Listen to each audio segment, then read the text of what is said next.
everybody, to an exciting new edition of Let's Do Lunch. On today's show, we are doing the second episode of this new season on the rise of NFTs. As everyone may remember, we kicked off this season kind of at the height of NFTs back in 2021. And it's been a really popular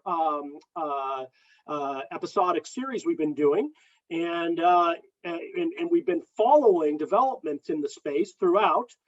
Phil Ranta has been our host at most of the sessions. He'll be back with us here today. But before I introduce our guests, and Phil, let me ask you guys to introduce yourselves. So you can go to the chat right on the bottom nav, select everyone rather than panelists, and post a little bit about yourself. You're welcome to put in a link where people can reach you, and it's a great place to chat and comment throughout the show. If you have questions for the panel today, you can put them in the Q&A area just to the left of the chat. It's great it makes it easier for our panel to get to the questions. And I'm sure there'll be a lot of questions, as there always are in our Rise the NFT series. I guess I'm remiss by not saying my name is Ned Sherman. I am a partner at Manat, Phelps & Phillips, where I head our digital and tech transactions group. And I'm also one of the co-founders of Digital Media Wire, the producer and owner of Let's Do Lunch. So without further ado, let me introduce our fantastic speakers. We have John Attanasio, who is CEO and co-founder of a really cool company called Toonstar. Welcome, John. Hello. Hello. Good to have you here. Hi. And Thanks moderator. for having me. Yeah, great to have you here. And our moderator, as I mentioned before, is Phil Ranta. Phil is CEO of Wormhole Labs. Great to have you, Phil. It's good to be back. I love being here. Have a great show, guys. Thank you so much. Well, it is such an incredible honor today to be joined by John Attanasio, co-founder of Toonstar. He's got some incredible projects combining animated content and Web3. But as always, whenever I've started these for the past year, we always wanted to start with headlines from the world of NFTs just over the past week. And in just the past week, Magic Eden announced their NFT marketplaces raised $27 million. A congressional candidate, Shrina Kurani, used NFTs to raise campaign donations. Crunchbase announced NFT-related startups raised $2.6 billion in the past year. Former Disney CEO Bob Iger became an advisor for Genies, which is a Web3 avatar startup. VV dropped a Pixar NFT that immediately sold out, unsurprisingly, but they're friends of the show. The WWE announced the name of their NFT initiative called Moonsault, but salt like a salt, not salt like moon salt. And last but certainly not least, somebody accidentally sold a $1 million NFT ETH for less than 1 cent. Always proofread before you put things on the marketplace or that happens. John, thank you for being here. I ask the same question to everybody when they join on this panel. In your own words, what is an NFT? Yeah, so, I mean, I guess the way I would describe an NFT is I kind of see it as like a symbol of ownership, a symbol of ownership and symbol of participation in a community. And I think that's how I would kind of see it, because and I think there are a lot of different layers to what an NFT is. And obviously the reason you asked the question is I think people see it, there are a lot of different definitions. But to us, it definitely, it sort of starts with the NFT, which is that symbol. But I think what it really represents is ownership and participation in a community. I love it. That's absolutely right. There's a lot of people who come in with a lot of definitions, so it's always good to level set at the top of this. Yeah. You're the CEO of Toonstar. It's been an animation studio for years, but I've always most associated with digital content writ large, a lot of stuff with creators. I kind of met you guys through more YouTube kind of stuff. But now all of your socials very proudly and very succinctly say, we are a Web3 animation studio. What was it about Web3 that led you to this company pivot? Yeah, I think really it's, and you're right, like we launched the company, I've lost track of time, but about like 6 years ago, and really started in the Web 2 space, and did some things that, we had some successes in the space and we had some failures. I think we learned a lot, along the way. But I think our focus on Web3 really is driven by the learnings, and the success that we did have in Web 2, and then the core of our company, which is, like when I talk about like with Toonstar, really define whether it's a Web3 animation studio or a next gen animation studio. We define it as, tech enabled, direct to consumer or direct to community. And then the third sort of ingredient is partnering with like world-class creators, and whether that's traditional creators or this sort of like, this community of emerging kind of digital creators. Those are the things that go into how at least I would define like a next gen studio. And a lot of the things we did in Web 2 where we had success, to us very much translate it to Web 3. And actually, I think in a number of ways, position us to do even sort of like some cooler, what I'll just say, like cooler, better, sort of like grander things, just because of what like the promise of what Web 3, basically the promise of Web 3. And so I see it kind of more as like an evolution. And again, being in the startup space, at least our mantra is like, move quickly, fail fast, learn fast, iterate, and then keep moving, keep learning, and keep trying to get better and grow. And I think, Web 3, like to me, it does make a lot of sense that we've gone, Web 2, Web 1, Web 2, Web 3, and there is this progression, there is this evolution. And I think for us at the end of the day, it's like, wow, like the ways we've had success in Web 2 and sort of our core capabilities from a tech production and creative standpoint, all, apply to Web 3, and probably I think in a number of ways, can be even more powerful in Web 3. Absolutely. And you've said community a lot. I want to remind everybody in the chat, let's create a community out of the chat. Make sure to share your LinkedIn or your Twitter, drop it in, make sure you select everyone. And we're going to have room for a Q&A at the very end. We've had a lot of questions around how you can create media properties out of the Web3 movement, and we could not be speaking to a better person. So just click or tap that Q&A button and make sure to put your question there so it doesn't get lost in the feed. But we've seen NFTs in particular that have already seen a lot of success as community building programs pre-launch, like Mila Kunis's Stoner Cats, and you're also working with that studio for your project, the Gimmicks. Was that inspired by her work with Stoner Cats? Yeah, definitely. So we saw what they did with Stoner Cats, and 100%, like we just like, we're like, wow, it's such a, for a number of reasons, like such a great idea to bring, animated series to the blockchain. And then, obviously they were, I think the first to do it. So that 100% caught our attention. And then I think really it's kind of two parts, because part of it was like, creatively, and we thought the concept so fun and cool, but then also from an innovation standpoint, like pushing the envelope in terms of like storytelling, world building.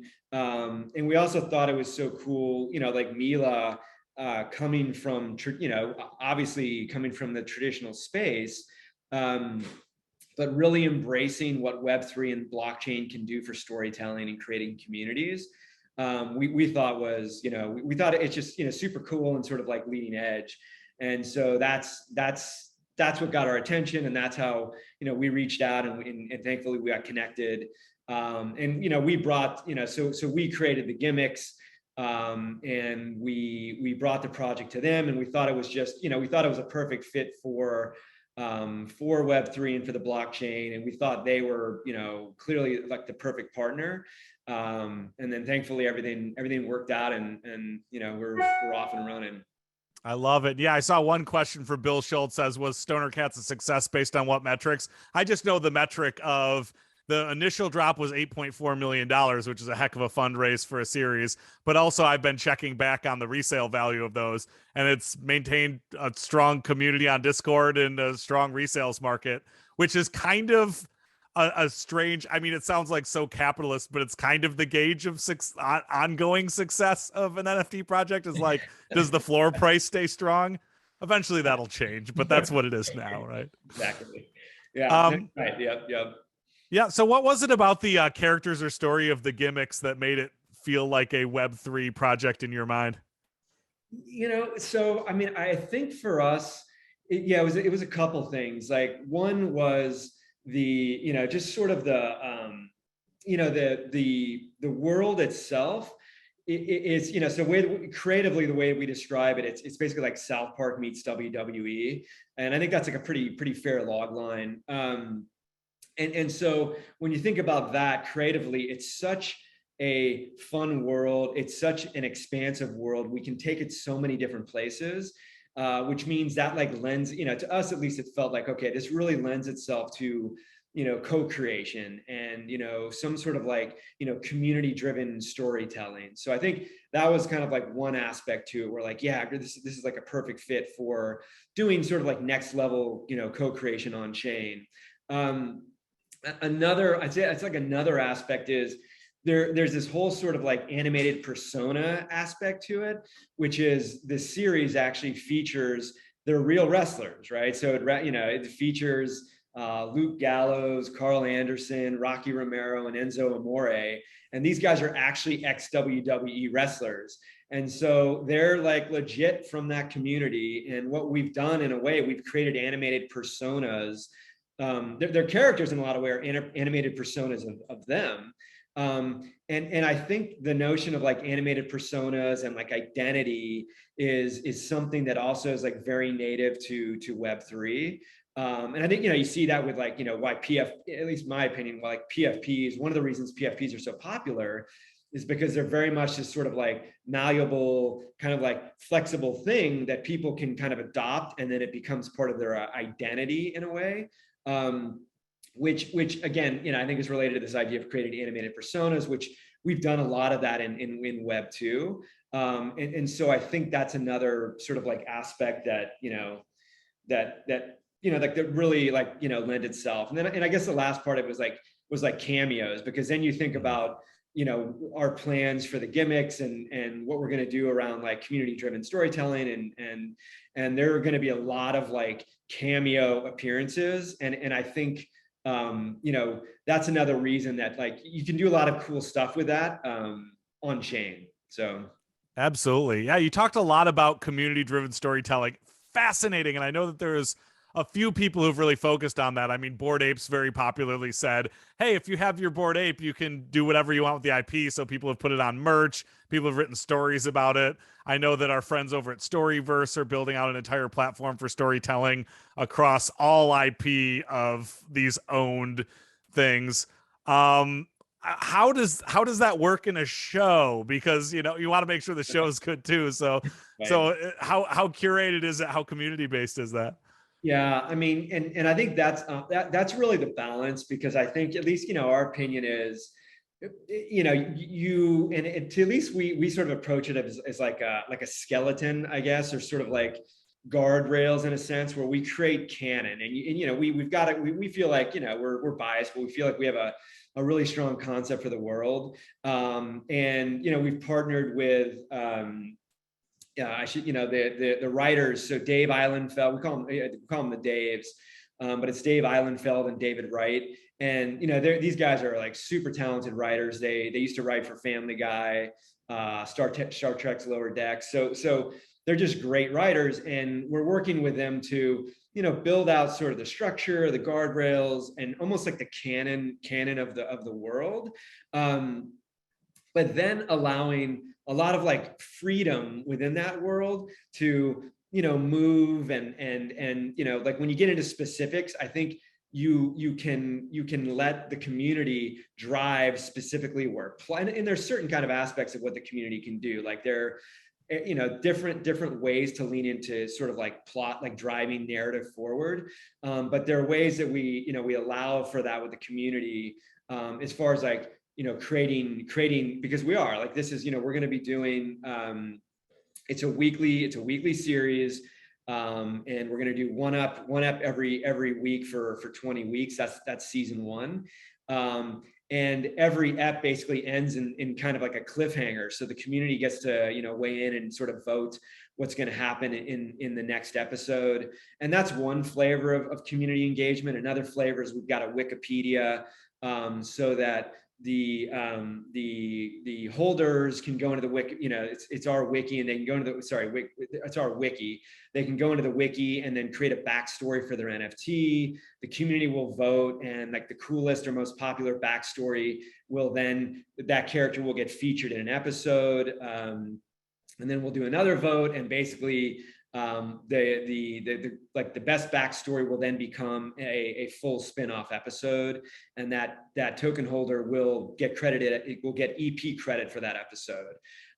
So those are all kind of like flavors of like, community involvement and co-creation that we're bringing in. But I think it really is about sort of like starting with the world, the canon, and you create that canon, the concept. And then from there, there are a lot of like cool ways to get the community involved, to drive plot and bring in new characters. And it really expand the world too, because we're fully expecting that, the series is set at Kayfabe Estates, which is essentially like, it's in Hootlanta, which is, may or may not be Atlanta. And that's where the plot, that's where the series begins. But from there are a lot of the world's a big place, and there are a lot of places you can go, because wrestling is part of the, it's a workplace comedy, but it's the backdrop is wrestling. So I think it's a little Ted Lasso-ish from that standpoint. So there are a lot of places you can go and let the community sort of take it. So I think that's kind of how we're approaching the community, the co-creation aspect. Wow, that's mind-blowing, thinking we're just 5 years out from Bandersnatch winning the Emmy for a choose your own adventure thing, and now we're talking about interactive content where people are participating and kind of revenue participants, because with popularity of the show, as do the NFTs, but then creative partnerships, chance for EP credit. It's very cool. It feels like the future of content marketing, audience development. Do you think that this is going to become a cost of doing business moving forward? Yeah, it's a great question. I mean, I don't know, like we're biased. So I would say yes. And, is this the only way forward? No, I think, this is, again, like we're bullish on Web3, and then I think at some point we'll be talking about Web4 and Web5, and there are going to be new things that come along. But I think for the foreseeable future, we're very bullish on the promise of Web3. I think it should be the way of doing business going forward, because I think there's an ethos to it that really, and again, like I think this is one of the benefits of us sort of coming from the Web2 world, is that we have experience and we saw what worked, and then we also saw what didn't work. And I think one of the things that didn't work about Web2, and I think one of the promises of Web3, and hopefully it addresses this, is that there was this issue of like, there were a lot of like creators that sort of built some big centralized platforms, and a lot of that sort of value creation was concentrated, and there is an argument to be made that on the backs of a lot of creators, and sort of the value creation wasn't equitably spread. And I think that is sort of one promise of Web3. It's like, hey, this, the ownership piece of it is like, like whether it's creators or fans or people that just want to come in and play in the space, you have a stake, you have ownership in this community. And therefore, you will be able to share in the value that's created. And then, I think that's one big part of it. I think the other part of it is like this interactivity and co-creation and utility. And I think those are all things that you can do next level in Web3. So again, like, we're biased, but I think those are great reasons that it should be what, state of play, or at least, sort of like required thinking moving forward. Oh, sure. I mean, anybody who was around in the internet in the 90s and remembers the Star Trek The Next Generation chat rooms on AOL Right. knows that these are these are very vibrant communities that will support the heck out of the show and have lots of Yeah. opinions if you can find a way to bring all of that together, which Web3 does very well. I'd love to get a little bit nerdy for the Web3 wonks out there, but the Gimmicks is minted on Solana. For those of you who don't know, there's a lot of different chains you can do. You can mint on ETH, you can mint on Polygon. They all have kind of pluses and minuses. But you're minted on Solana, which is a very cool chain. It's I bet a lot of people don't have that on their radar. Yeah. For the uninitiated, what does this mean, and why did you pick Solana?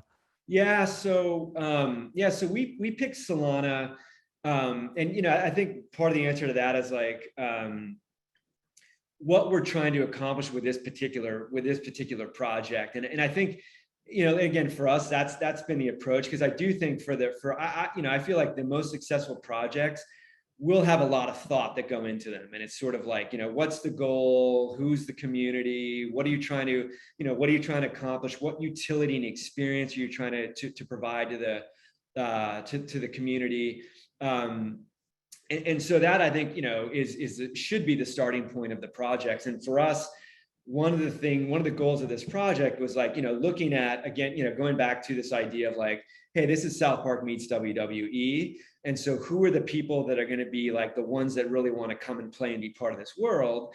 And that is, wrestling fans, it's animation fans, and then it's also degens, right? So people that are native in the crypto space. So those are the communities that we think are going to want to, be part of this. And now when it's almost like a little bit of Venn diagram, right? So when you look at those communities, if you look at especially animation and wrestling, there's a good chunk of those communities that probably aren't in crypto, and they're new, what we call newbies. So if for us, it's like, hey, we want to be inclusive as possible, and we want to have whether it's degens or newbies be able to come in and play and be part of this world. And so that was kind of the starting point. So if that's the starting point, then it's like, okay, hey, we're going to need to lower the barriers to entry as much as possible and make this project as accessible as possible. So Solana, and this sort of leads in, that's a long sort of answer, sorry, but like what that leads into is the reason we chose Solana, because they're essentially and a big part of it is the gas fees. So on Solana, their gas fees are very low. They're essentially pennies. And so to us, it's like, hey, and on some other chains, like the gas fees are becoming a problem, because the gas fees are almost, doubling. If you buy an NFT, you're almost you almost go 2x because of gas fees in some cases. So having low gas fees to us was important, because it's lowering the barrier to entry. It makes, it lowers the cost and makes it more accessible to a lot of people, to more people. So there's that part of it. Another part of it is the fact that this notion of like having an on-ramp, because people, like crypto and these chains can be a little intimidating, and people, you're talking about your money and linking things and credit cards and wallets and things. And so what we wanted to do is work with a chain that had a very simple user on-ramp. So for like degens that are already in the space, no problem, they're already there. But for newbies, we wanted someone with like a pretty simple on-ramp to get into the project. And so Solana has like this very simple on-ramp, and you can do it through a credit card. So that's another reason. And then the third reason really came down to, it is for us, eco-friendly is important. And, for us, Solana, Solana is one of the most eco-friendly chains. If minting on Solana is equivalent, it's actually, minting on Solana uses less energy than two Google searches. So, it's one of the most eco-friendly chains. And so that's, I would say, like the third reason we did it. But again, like a lot of those really relate to project design, the goal of the project. And the other thing, that there's another piece of this project that is like, it's one of the first, but we've created a social layer on. So it's one of the first social layers on chain. And so we really want the community like interacting with each other. And then if you think about, okay, I want people interacting with each other, then the notion of low gas fees also becomes really important, because if I'm going to, we've got this thing called it's called a dick punch. And it actually stands for something beyond just dick, but it stands for decentralized, inclusive community. And so there is a sort of symbolism to it, but the dick punch is our version of the Facebook poke. And so, to what you were, you sort of these earlier sort of like winks to like OG social media, this is our version of that Facebook poke. But to really enable that and people to sort of embrace it and use it, if we had high gas fees, it would, that's going to hinder sort of the adoption of that social action. Right. Yeah. And there was a couple terms that I want to make sure are totally clarified so nobody's getting lost. Degens is the way that NFT people talk about degenerate owners, right? People who just like live it and breathe it. If I think that if there's a part of it I'm missing, then let me know. But there's a fair amount of wrestling degens, if that was a word in wrestling too, right? People who literally wear the shirt, go to every event. I'm friends with a bunch of them. So, all they want to talk about is wrestling all of the time. Yeah. With success, I imagine the mythology could get like Lord of the Rings levels here, right? People are creating their own stories. There's stories that are canon within the thing. And then of course there's the social layer that's on chain. So it's permanent and stable. I mean, do you think with success, this becomes a tome of this universe that becomes that expansive? We'd love, I think the potential's there. Whether that happens or not, time will tell, but we think the potential's there, because, and I think that's another sort of thing that, we've got, going back to your, original question about us, seeing ourselves as a Web3 animation studio. It's like, we're in this space for the long game, and we're putting together a slate of Web3 projects, for this year and beyond. So, I think each of those projects, our evaluation is like, hey, does this project have the potential to sort of go down the path of what you're saying? Because, we're believers in the power of franchise IP. Myself and my co-founder, her name's Louisa Huang, and we met at Warner Brothers, and before that she was at Disney, and I was at DreamWorks. And so we spent a fair amount of time in the big studio world, and we're fortunate enough to work on some of the biggest franchises of all time, and just lucky that we got to work on them.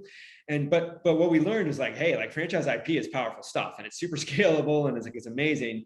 So, if you can build that, it's great. And I think that's part of the goal, is we'd love for that, for the Gimmicks world to sort of path to something like that.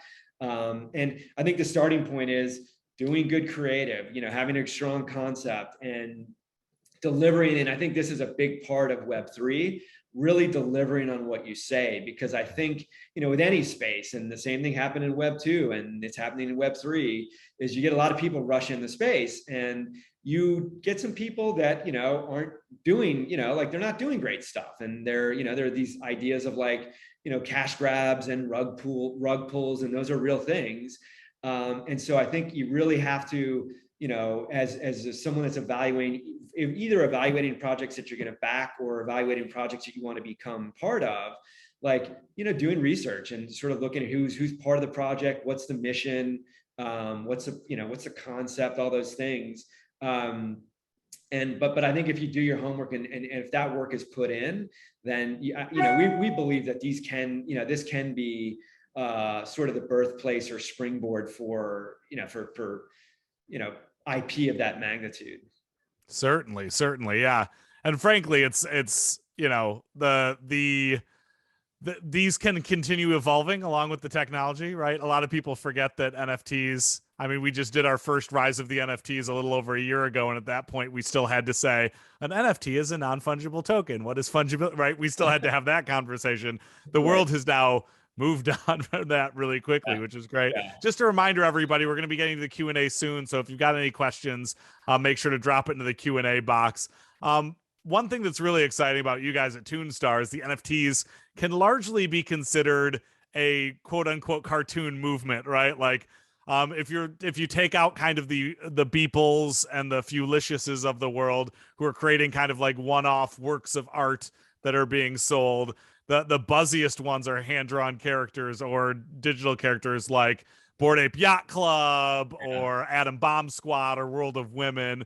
What do you think it is about these animated characters that, or not even animated all the time, just drawn characters that kind of worked so well in Web3? Yeah, I mean, I think part of it is it goes back a little bit to what I was mentioning about like why we thought the Gimmicks was could be such a great fit for Web3, and this notion of like animated personas. And so I do think there is something. It's I don't know, for whatever reason, it's like very this notion of like identity, and we experimented a lot with this in Web 2. We actually created one of the first animated personas in Web 2. It was a blue chicken, and her name was Poppy, and we did it on Musical.ly, which was basically OG TikTok. And she exploded, and Poppy became one of the top. They were called musers, and she became one of the top influencers on Musical.ly. And it was great. And this is the point where we were like experimenting with like this notion of like virtual influencers and animated personas. And I just think there's something, and it resonated so well. And I think there is something to this idea of like, and I think this is why PFPs are popular. And that's where I think, emojis are, Bitmoji emojis are popular too, because it's like this way to, self-expression, different forms of identity. And I do think, especially, and this is the case in Web 2, and 100% I think it's going to be the case in Web 3, that identity is fluid. And there's physical identity and there's digital identity. And I think a digital playground for identities is it's a super fun concept. And again, like we've done a lot of work around this in Web 2 with different types of like digital identities and animated personas. But I think that's one reason that the design and like characters like that work so well with NFTs. And I also think too, it's like it's a blank slate, because you see something, and in some cases, it's pretty malleable, so it can become what you want it to become. And if you're thinking about something that's live action, that's harder to do. Like if I took a picture of someone else's picture and I wanted to parade around at that as like a live action picture, that's not going to work real well. But if it's drawn or art, that's something that I could sort of adopt as part of my identity much easier than a photoreal picture or actual picture of somebody else. So I think that's one reason. Yeah, and I think that just generally something that fits into an avatar window on a Twitter or something like that. Yes. You want to have a face on it because it's just what people are used to. So that's always a good way to go. Well, let's say the Gimmicks turns into South Park, runs 25 seasons. What does it look like? Or what if there's thousands of characters, tons of user-generated plot lines? Will it keep going that direction, or do you think there's going to be many types of NFTs built on top of it, many different kinds of utility and interactions, or is it kind of yes and? Yeah, I think it's yes. I think it's yes and. I think it's I think it's both, because I hope that we hope that we've built a strong enough core canon that this narrative, and again we think the creative's really strong, and it's just it's really this idea of this sort of like crew of like washed up wrestlers, but they're kind of like it's wrestling, but it could be anybody in life that's sort of like washed up or has been or sort of like lovable losers, and they're just trying to get back to they're in the narrative they're trying to, their league is called the WWW, and it's basically this janky sort of like startup league, and it's like there's all the things that are wrong about this league are there, and they're up against the Federation, which may or may not have been inspired by the WWE or at least big, sort of big corporate. And so it's like, hey, it's like it's a bit of a David and Goliath story. And these guys are trying to get back to prominence, and they want to get to the main event, which is their main event in one sense is like, get back to like the big, the big event, like center stage. But then, symbolically, there are other parts of main event, and main event could be, finding purpose in life. It could be finding, love. There's just a lot of things that could be, someone's main event, but they're on this like journey to get there. So I think that story, and we're, we're big fans of Ted Lasso and sort of like doing things, like humor with heart. And so I think there's some parallels there. So, like we think that canon's got potential, but then from there, because of this world we're building, there are so many ways to do spin-offs and sort of expansions of that world. And, some of those, who knows, like one of the spin-offs or something someone comes up with could be bigger than the canon. Like we don't know. And I think that's part of the fun of it. I think that's part of the fun of it. So, yeah. That's cool. That's cool. I can't wait to get my gimmick NFT and write a plot line so good that I get a spin-off. That's going to be exciting. Well, I think it's officially time for Q&A. Thank you for everyone that submitted questions already. Feel free to jump into the Q&A button and ask more. We'll start with this one. I know you talked about it a little bit, but an anonymous attendee said, how does Solana energy usage compare to other chains? You said that Solana uses less energy than 2 Google searches relative to what? So what does that look like compared to a Polygon, compared to an ETH, compared to the other ones? Yeah, it's a good question. I mean, so it's far less. There is, and there's some studies out there. I know Polygon and ETH is definitely higher. I think Polygon is too, and it's an order of magnitude. And I don't want to quote what that number is, but there's studies out there that'll tell you. So Solana is one of the greenest. Avalanche is also one of the greenest. And so those are two that the other ones you mentioned I'm familiar with too. But yeah, I definitely know that Avalanche and Solana are two of the greenest. But I think those are good. It's like, and again, like new space, Wild West, there's a lot going on. And so I think it is important. There's a lot of education that needs to be done. And in a world of like, disinformation and like, social media, inundation. I think it's important to, do research and sort of be responsible in terms of like, just relaying, factual information. And this was a study that I think it's a study Deloitte did. And so that I think is probably a good one to reference if people want to, learn more about how the study was done and sort of who ranks where.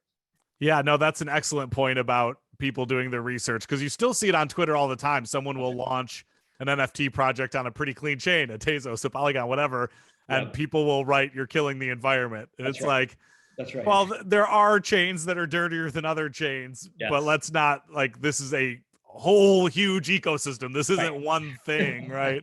Just like you were saying, the rug pulls, which we should probably define as well. That's somebody making a roadmap and then selling a bunch of NFTs and then just going, oh, I'm not going to fulfill that roadmap. Thank you for the money, which again happens a lot. That doesn't mean that's every project, right? There's some people building for the future, some people not. And if you just search rug pull on Google News, you'll see which ones quite famously did it. I won't call them out here. One question that I love, because it's something that I've been working on so much over the past 6 months, are there brand partner ops for integrations into your show or shows? Yeah, so love that question, and the answer is resounding yes. So we're actually doing, and this is another type of first. We're doing brand integrations into the Gimmicks. A number of the integrations so far have been Web3 native brands. So those are people that want to reach degens and sort of the crypto community. So we've got a number of those brands that are going to be in the show. and it's great. Like like animation lends itself so well to this because we have different flavors of integrations we can do. We can do anything from like naming, like we've got one integration where there's a ring, and again, like because it's wrestling, there's so many things to do, but we've got a ring that's a number of rings that are going to be brand sponsored. We're doing types of product placement into the episodes. There's another flavor where we could, actually integrate the brand a bit more into the narrative and sort of do some fun things around that. So all those opportunities are there. And so, yeah, if people are interested, we'd love to talk to folks about that. And I think, sort of like this, and again, like this is, it's early days, and this is version 1.0 of what at least, we think the, Web3 looks like, but down the road, I think there are opportunities to have, things where, you could build ad exchanges and get into sort of the programmatic space, similar to, what like a YouTube and Snap do. So I think that, future, versions could have, something like that too. I love it. I love it. And I apologize. I'm going to totally destroy this name, but Batia Zare, I believe is your name. She asks, how long is the average recoupment long tail for calculating participant points and participation in franchise IP stakes? I think this is a question about you're investing a lot up front. How long until you actually make money on this beast? Yeah, it's a good question. So yeah, I mean, we don't. There's, I'd love to say there's like I give you a set answer for that. There isn't, like if I were to say, hey, like we've got this horizon on recoupment for all of our projects, that wouldn't, like I would be claiming something I know that I don't know, because it's like I think each project it's like we're making bets on these projects, and we're doing our best effort up front to really do our homework, evaluate, like take all the learnings we've got so far, and then think about what we can do to sort of like push the envelope in Web3 with the project that makes sense for that project. And then say, okay, and then obviously like look at it from a creative standpoint and a commercial viability standpoint. And then figure, okay, like what kind of, what does that recoupment horizon look like? And so the answer is, we'd love to, the short answer is we'd love to recoup as quickly as we can. Mm-hmm. And really what that means is, but that really comes down to is having a great concept, having the right people involved in it, getting the word out on the project, and then once the project starts, doing what you say you're going to do, and sort of exceeding expectations with the community. And so I think that's what we really focus on, and then hope, hey, we know, again, going back to our sort of background in franchise IP, there are a lot of different ways to monetize. And so I think it's sort of like, hey, pulling different levers on monetization as quickly as we can to recoup, but not just recoup, sort of hopefully have everybody involved and make some money too. That's the dream. Absolutely. So we're down to our last question. I'm sorry we're not going to get to all the questions, as with every time we do a Rise of the NFTs, there's just too many to answer. I will make sure to cut and paste them and send them over to John. Just make sure that you have your LinkedIn in the chat thread so that we know where to follow up. But I think that this is a good final question for it, because it is kind of an operative question of Web3. But in terms of the marketing plan for the Gimmicks, are you using Web 2 tactics, or how does that change with Web 3? How much has everything changed with this Web 3 movement? Yes, great question. And that actually is a good segue. I just dropped in our Discord into the chat. So I just dropped the Gimmicks Discord, but it's a great segue for that. So yeah, I mean, I will absolutely say we're using some tactics from Web 2, because at the end of the day, community engagement, community involvement, that is part of our North Star. That's part of the DNA of our company. And so there are some fundamentals and principles that I would argue work in Web 1, Web 2, Web 3, and they'll work in Web 4 and Web 5. And it just kind of comes down to fundamental community behavior and human behavior, and also sort of like doing things that people are going to think are cool and want to be part of. So they're definitely part of those that we employ, but it is a new world too. So there are things that there's new tech involved. And what I would say, like the fundamentals of sort of like, again, like community behavior, I think still apply, but the way you apply and the way you execute looks different. And the sort of the tools that you use are different. The tools and the tech is different. And then what that does is like, part of like, and there is a lot of tech we're doing in terms of building like this social layer that requires a lot of like tech. So those are all things that you have to look at. Discord and Twitter are very big tools in the space. Discord is a whole beast that we could probably spend another lunch on. But I think those are all things that you gotta, sort of get comfortable with. But there's a lot to learn. And again, I'd say the fundamentals still apply, but there's still a lot to learn in terms of how to execute. Yeah, and it's still changing, which is amazing that you are taking all of the bullets for all of us who can follow in your footsteps. And thank you for sharing everything you know today. I could tell from the chat there was a lot of people who have a little bit of FOMO on how to build properties in Web3. So hopefully they feel inspired. They're ready to start their own gimmicks and dive into this world. But John, thank you so much for coming. For everyone in the chat, thank you so much for listening. And now we throw it back to Ned. Phil, thanks for having me. Thank you, John. Great show today, guys. We really enjoyed the conversation, and audience really enjoyed all your input and questions and constant posts in the chat. So everybody, have a great day, and we'll see you at the next Rise of the NFTs. See you guys. Bye. Bye.